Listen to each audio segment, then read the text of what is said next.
ஒரு காட்டில் பறவை ஒன்று தானியங்களை சாப்பிட்டுக் கொண்டு இருந்தது. அந்த வழியே சிங்கம், புலி சென்றன. பின்பு நரி சென்றது. பின்பு மாடு, ஆடு சென்றது. அதன் பிறகு நாய் சென்றது. இதை அனைத்தையும் கவனித்துக் கொண்டே பறவை தானியங்களை சாப்பிட்டுக் கொண்டே இருந்தது. அப்போது அந்த வழியே மனிதன் ஒருவன் நடந்து வந்தான். பறவை உடனே பறந்து சென்றது. இது தினமும் நடந்து கொண்டே இருந்தது. ஒரு நாள் மனிதன் பறவையிடம் கேட்டான், அனைத்து மிருகங்கள் செல்லும் போது தானியங்களை சாப்பிட்டுக் கொண்டே இருக்கிறாய், என்னை பார்த்தவுடன் ஏன் பறந்து செல்கிறாய் என்றான்.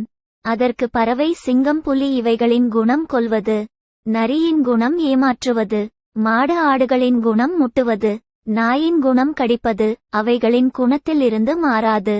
ஆனால் நீயோ மனிதன், எப்போது எப்படி உன் குணத்தை மாற்றுவாய் என்பது தெரியாது. அதனால் உன்னை பார்த்து பயந்து பறக்கிறேன் என்றது.